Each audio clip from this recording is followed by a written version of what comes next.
Welcome back to Davos. I'm joined now by the President of Emirates, Tim Clark. Tim, the subject that everybody's talking about here in Davos is the price of oil. You've made it very clear in the past that you don't hedge. You must be feeling the benefits of that. Well, of course we are. The drop in the price of a gallon into plane is hugely significant for us. And as you say, we did not hedge. We've avoided hedging for about 4 years now after the debacle of 2008, 2009. I see many carriers that have gone forward and are still stuck there and are trying to unwind positions. But for us, I'm pleased to say that it's doing us a lot of good at the moment.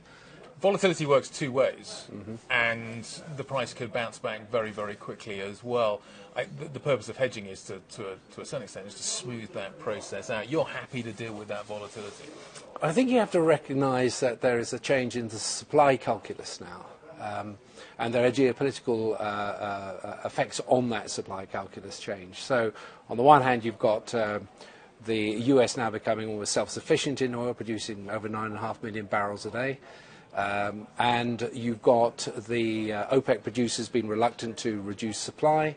Traditionally, they would have done in the old days. You've got the non-OPEC producers, which are at the moment not a cohesive force to come together and try and sort it out. So at the moment, it looks as though that the price of oil will remain down for some time to come. And I wouldn't suggest that it would rise much above the $50 to $70 band, whereas that is the point I always have said in the past over many years is the natural settling point, in my view, for oil.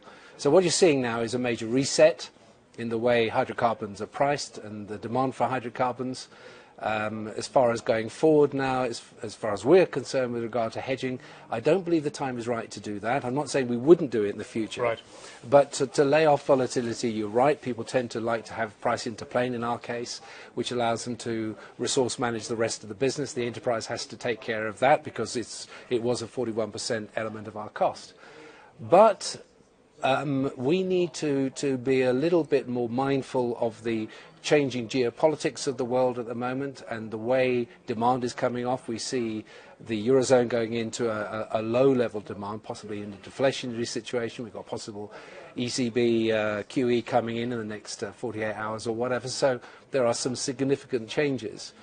And so long as they are going on as they are, my view is that the price of hydrocarbons will remain much lower than it has been in the past. Okay. You're not hedged, you're taking advantage of this. There is a window, it would seem, therefore, to me, in which you can make hay while the sun shines. Are you able to take customers away from other airlines during this period simply because of the pricing power that the lower oil price maybe affords? There is a temptation to do that, but in the end, this is short-term gain for short-term, wins. In the long term, it doesn't make any sense to do that. We are a very capital-intensive business. Yep. We cannot take short-term risk of that basis. Destabilising the markets by virtue of the fact we have a short-term competitive advantage, it probably doesn't make sense unless you are in for the quick, fast buck. That's not what we're in for. With the kind of fleet we have, the network we have, we want to see a stability in the pricing markets, which reflect the margins that the airline industry needs to make. The airline industry has finally got an opportunity to get back to some reasonable margins. Pricing adjustments will take place over time, but I don't believe they'll be to the extent that people are hoping. And as far as Emirates is concerned, it's not our intention to go into the markets and destabilise it by virtue of the fact we didn't hedge our fuel. Right. You've always made it really clear to me in the past that you are incredibly flexible. You see problems over here, you shift your fleet around, you shift your routing structure around, and you take advantage. And you've been surprised in the past by the opportunities that's afforded you. You are flexible. You have that as a mindset. Maybe you're not going to go in and destabilise the market, but you must be thinking tactically at the moment about how this changes. Of course we are. The movements of currencies, the pacing of regions in the terms of the economic growth, we're looking at all the time. In Russia at the moment, we have significant fall off in demand.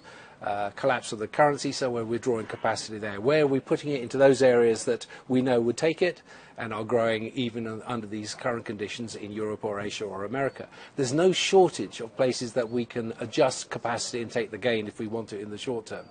And generally, we get that kind of assessment right.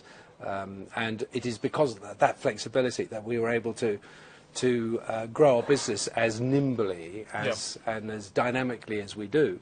But we are in interesting times. 2015 is going to be an interesting year. Elections coming up in the United Kingdom. We have I mentioned the QE tomorrow causing a certain amount of destabilisation. You've got all sorts of issues, the ever strengthening of the dollar. So we look at all of these. We look at the winds of change, the populist movements in Europe. What's going to happen in Greece? We have a possible change of government coming there. What is that going to do? And each time we're looking at, is this affecting measurably our demand for the key city pairs that are affected by what possibly is going to happen? Generally, we see a robustness. The resilience is there for demand for our products.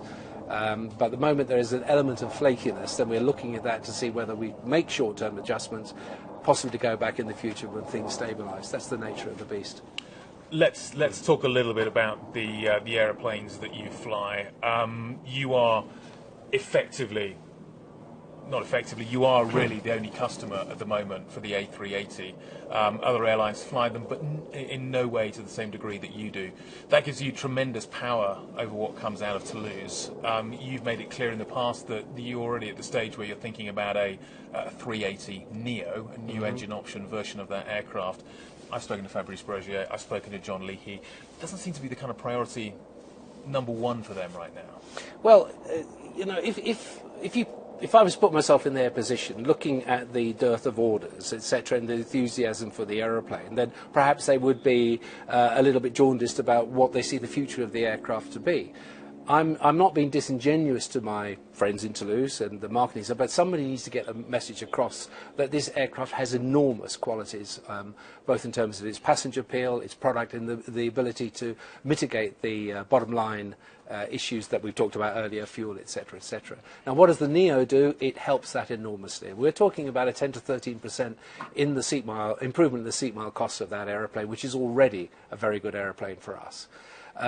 All I can say to other carriers who are my competitors, and I would paradoxically be very pleased if they were to buy more of them, because I think the world would be a better place for it. Why? Because it is environmentally friendly, it is hugely popular with the consumers. Our seat factors, I use Heathrow as a great example. I have 5 380s a day going into Heathrow. They're never short of 90% seat factor. Wow. So 2,500 seats go in, 2,500 seats go out. We have a Gatwick 380, another one coming in. We're putting a second into Manchester. When you look at the Zurich flights, the Munich flights, etc., all the places that we fly this aeroplane to, they are always full. And it's a huge profit generator for us. Now, some airlines perhaps do not have the business model to be able to take an aircraft of that size, but I would ask those same airlines, when they look forward 3, 5, 7 years, when you see the reduction of capacity in real terms in some of the major geographical parts of the world, the US, Europe, Asia to an extent, etc., South America. If you look at Sao Paulo Airport, one of the largest cities in the world, look at the airport and say, what do you do if there isn't an infrastructural incentive for governments to go and spend money on those kind of things? You have to upgauge the aircraft to do what you can do. And grow your business. Otherwise, you'll be flatlined within the slot that you get and the largest aircraft that you can employ on that. So the 380 solves a lot of those problems. I've heard a very similar conversation from John Leahy. You are almost in a position now. Do you feel that you have to defend the aeroplane? Do you feel that you're in a position now where you have to maybe not communicate to the guys that are making them down in Toulouse, but to senior management at Airbus to convince them? Because there's been some comments, the CFO made one, maybe suggesting that this aircraft doesn't have a future. Are you now at the point where you feel you have to make it clear to them that the aircraft does have a future? I've spent years doing that, Guy. I was in Toulouse last Friday or Thursday on the same kind of mission. And I get unanimity of thought and response, which is we want to do this, particularly with the Neo. And we have said as Emirates, if you're going to do the Neo, we're ready for 100 to put on the table and start it off for you. Of course, that may upset the apple cart in the competitive arena, so to speak. But it creates a gap as well in which they're going to struggle to sell maybe the current version. There is an issue there with regard to production. But, you know, this is the flagship, in my opinion, of European civil aerospace.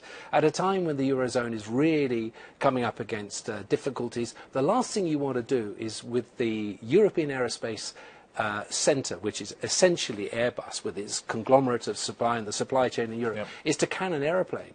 After all, they've let go of the 340-600, they've let go of the 340-500, they've done a lot of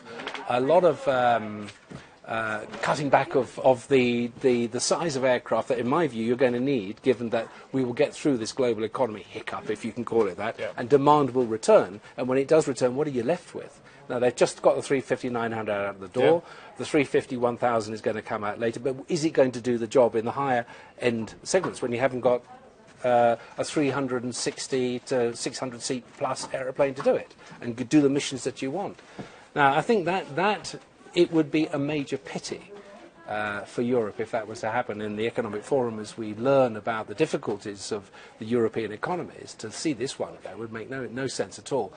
Having said that, the Chief Financial Officer of the Airbus Group has his own views, and he's looking at, well, guys, you know, I'd love to keep this going, but if you can't sell the thing, then hey-ho, we've got to face realities. I'm not sure that we have to get to that stage yet.